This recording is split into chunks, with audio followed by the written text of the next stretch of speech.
Es muy grato recibir ahora en este tramo de Este es el Plan en Canal 11 y para todo el país y por nuestras plataformas a todo el mundo, a Diego Agual, es el director del Instituto Nacional de Estadística. Diego, ¿qué tal?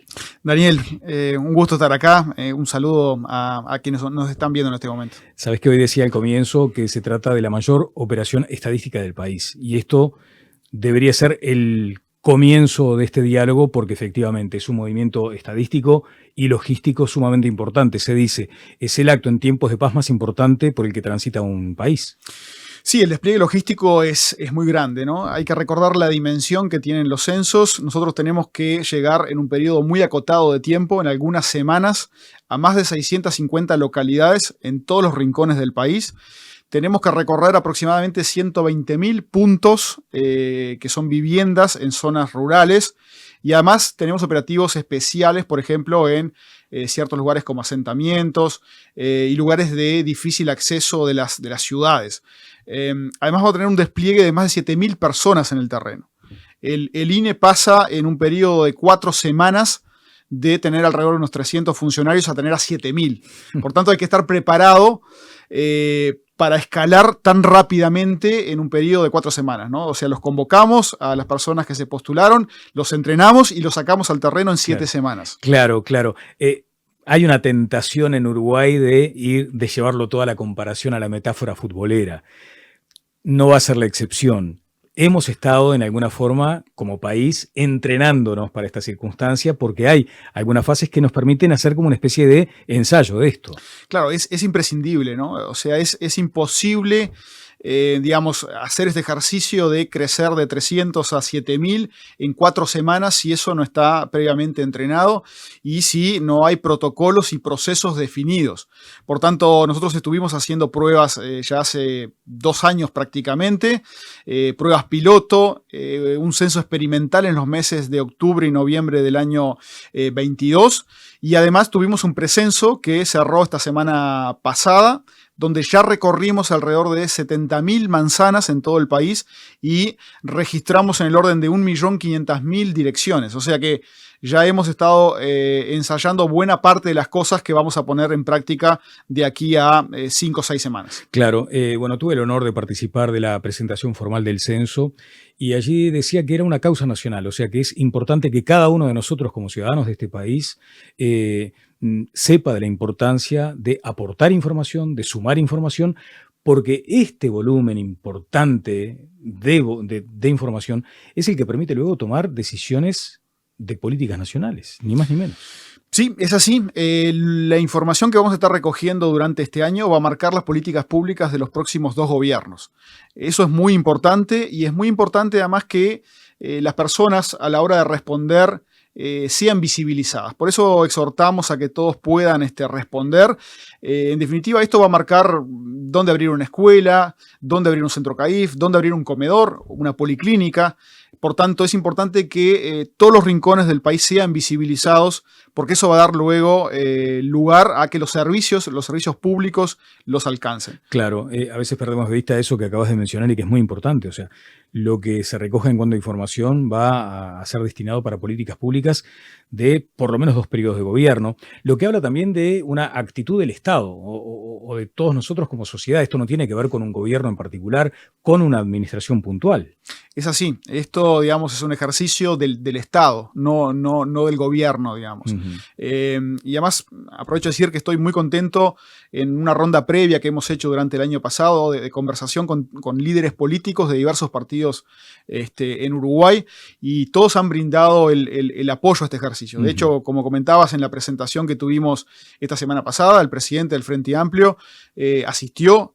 Y por tanto son gestos que marcan la importancia para el país. De hecho, estos datos no van a ser usados por este gobierno, porque dado lo avanzado que estamos en este periodo de gobierno, son datos que van a ser útiles para los próximos 2 gobiernos. Este gobierno está haciendo un aporte, en definitiva, la política pública de los próximos gobiernos. Claro, claro. Acabas de mencionar un dato interesante, porque mucha gente se preguntará, ¿cuándo van a estar los datos? Supongo que eso será como una especie de proceso de goteo o algo así. Sí, digamos, hay que recordar que esto es una base de datos gigante con mucha información que exige un proceso de consistenciamiento luego de realizado este proceso de verificación de datos que llevan varios meses.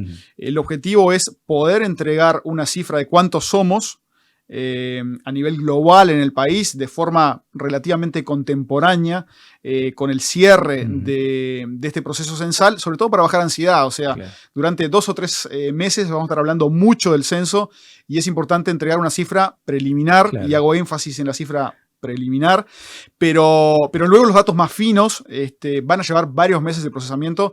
Es importante que cuando liberemos la base de datos, que además no se libera a un nivel de individuos para preservar digamos, la identidad de las personas que responden, se entrega de forma, digamos, que no permite la identificación, pero cuando se libera eso, es importante que lo hagamos con datos que sean de buena calidad, chequeados, y que sea una base de buena calidad, ¿no? Bien, comienza formalmente el 29.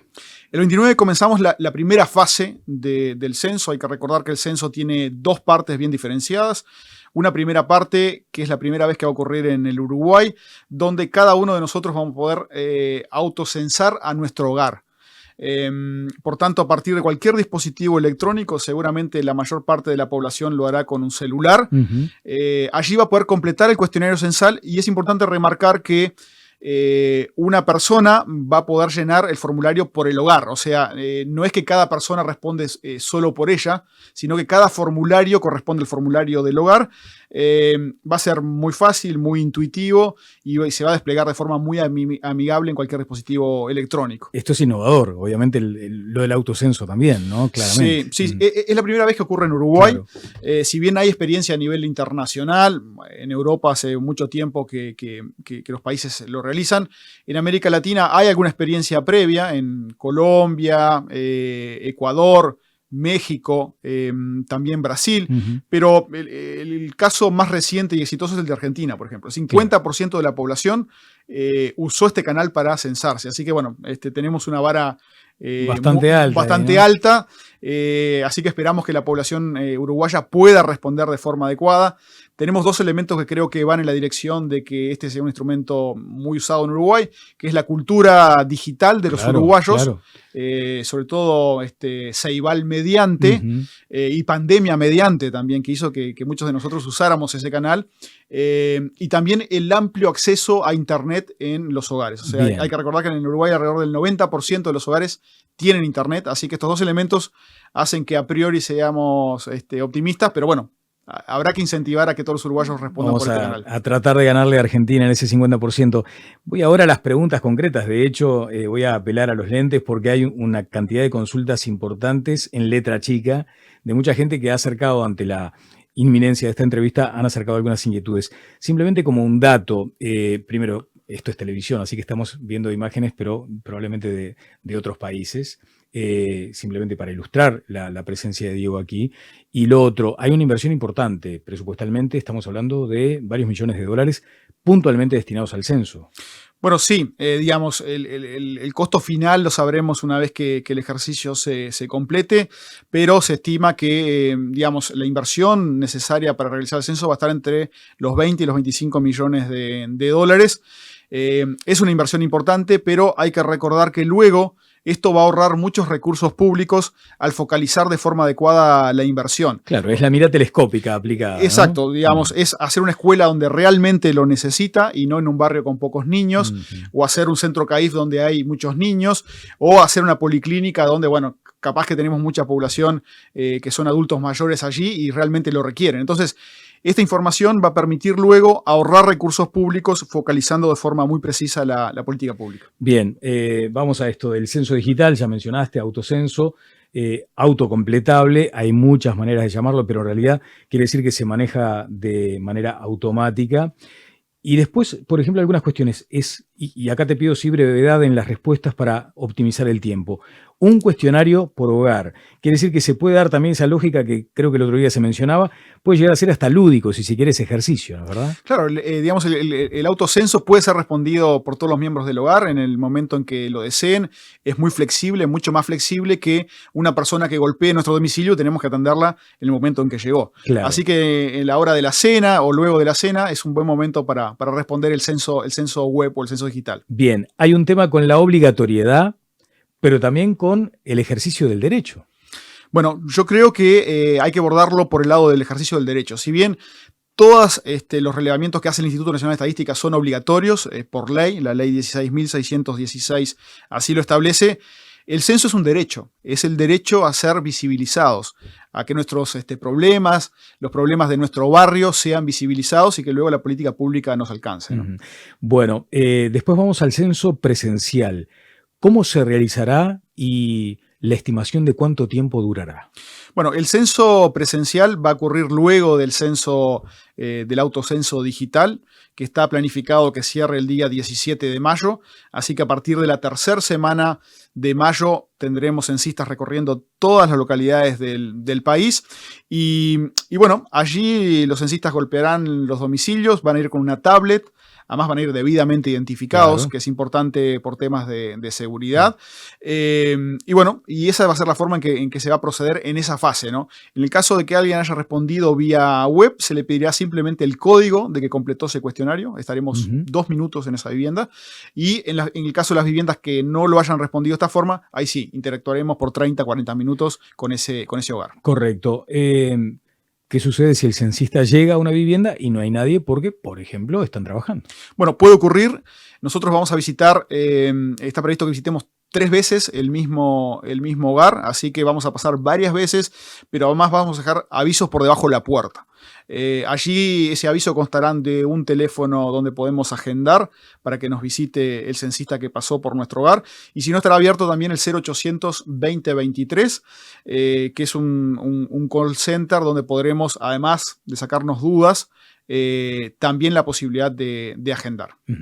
Diego, el censista, cuando realiza el censo presencial, ¿tiene algún modo de verificar que la información que se le está brindando es real? O sea, ¿verifica o solicita comprobantes?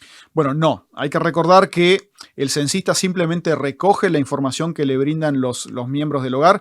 En general es un único informante que responde por todo el hogar y el censista no tiene, digamos, potestades de inspección. Es decir, simplemente debe atenerse a la información que se le está siendo proporcionada por el informante en ese momento en ese hogar. Bien, hablando sobre lo referente a las personas, ¿no? Hay un módulo ahí bien específico con respecto a las personas. ¿Se censa a todos, esto es a uruguayos y a extranjeros? Cualquier persona que tenga residencia permanente en el Uruguay tiene que ser censado. El límite es el territorio nacional, por tanto, todos aquellos que estén residiendo de forma permanente en Uruguay tienen que ser censados. De hecho, un módulo del cuestionario tiene que ver con la migración, es parte de los fenómenos que queremos captar en este censo. Así que sí, los digamos, extranjeros residentes en Uruguay también deben responder el censo. La información que se recoja tiene carácter de declaración jurada. Primero, se solicita la cédula. Bueno, sí, digamos, sobre todo para evitar duplicación de respuestas. No es una declaración jurada. Sí, la misma ley que mencionaba hoy, la 16.616, establece que se debe proporcionar la información con veracidad, digamos, y que eventualmente el INE podría pedir elementos de comprobación, pero obviamente esto no va a ocurrir en un operativo de esta dimensión. Pero sí, por supuesto, cuanto mejor sea la información que proporcionemos, otra vez, ¿no? Mejor va a ser la calidad de las políticas que van a alcanzar a nuestro barrio, a nuestra sociedad, de hecho a nuestras viviendas. ¿Y la persona tiene derecho, por ejemplo, a no responder? Bueno, es obligatorio. La misma ley establece la obligatoriedad de responder, de hecho, no solo al censo, sino a otro tipo de relevamiento que realiza el INE. Otra vez, el objetivo acá no es, digamos, ir hacia una multa, ejercer la posibilidad de una multa que también está establecido en la ley, sino, bueno, es parte de nuestro derecho ciudadano más allá de que es un deber, es un derecho. Es un Así derecho. que apelamos a eso. Sí, eso del compromiso nacional, además, ¿no? Esa cuestión de reivindicar que esto es importante para todos. Obviamente, mencionabas una ley, es la misma ley que dispone la confidencialidad de toda la información que uno puede aportar. Exacto, es muy importante el punto que señalas, Daniel, porque, digamos, la misma ley protege la información que el instituto obtiene de las familias y de las personas a lo largo y ancho del país. Es decir, por supuesto, es indispensable que recojamos esta información para saber quiénes somos, describirnos, y también para saber cómo vivimos, pero luego el instituto no puede divulgar la información de forma individual. O sea, a la hora de divulgar, se divulgan datos estadísticos, es decir, son promedios, son datos agregados que no permiten la identificación de ningún individuo. Muchas gracias, Diego, por haber respondido a este cuestionario. Habrá muchas preguntas más adelante, pero en principio hacíamos la comparación. Esta es una foto en la que tenemos que salir todos. Y la foto tiene que ser muy fiel, tiene que tener un alto grado de fidelidad, que no salga pixelada. Porque si sale muy borrosa, no nos permite tomar aquellas políticas que tú mencionabas. De todos modos, creo que hay como una ventaja, y es el propio prestigio que ha ganado el instituto con estos años. Sí, es muy importante, y como mencionaba hoy, esta conversación que tuve con diversos líderes de partidos políticos y que todos brindaron el apoyo, tiene que ver también con el prestigio ganado por el instituto y por la imparcialidad que tiene, ¿no? Es decir, el instituto trabaja para el Estado. Si bien, por supuesto, recibe fondos públicos, el instituto no trabaja para el gobierno, claro. son cosas distintas. Así que yo creo que a partir de eso, creo que vamos a tener respuestas muy buenas de la población y por tanto vamos a tener una imagen muy nítida de quiénes somos y cómo vivimos y cuántos somos, que también es una gran pregunta. Sí, el número mágico ese que todos queremos saber. Exacto, ¿no? Exacto. Ahí también se va a dar seguramente, porque ya la academia está mencionando, hay una baja natalidad y en descenso, y obviamente allí hay una situación demográfica que este censo lo va a mostrar también, ¿no? Por supuesto, y eso es importante. Por supuesto, el elemento de natalidad es algo que los censos muestran. En definitiva, nosotros vamos a tener dos imágenes, una del 2011 y ahora una del 2023, y por tanto vamos a tener exactamente lo que ocurrió en el medio, claro. Con la natalidad en Uruguay, que digamos, tenemos algunas estimaciones, pero es un fenómeno que por tanto nos va a permitir estimar de forma muy precisa lo que está ocurriendo.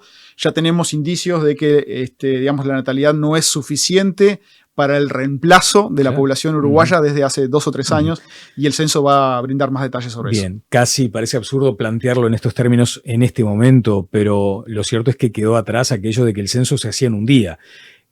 Empieza el 29 de abril, pero no necesariamente termina ese día, ¿no? Tenemos bastante. Claro, sí. Solo la parte digital, de la posibilidad del autocenso, va a ir hasta el 17 de mayo. Así que son 2 semanas y media aproximadamente. Y luego salimos de forma presencial y ese ejercicio va a llevar varias semanas. Hay que recordar otra vez que vamos a recorrer más de 650 localidades en todo el país.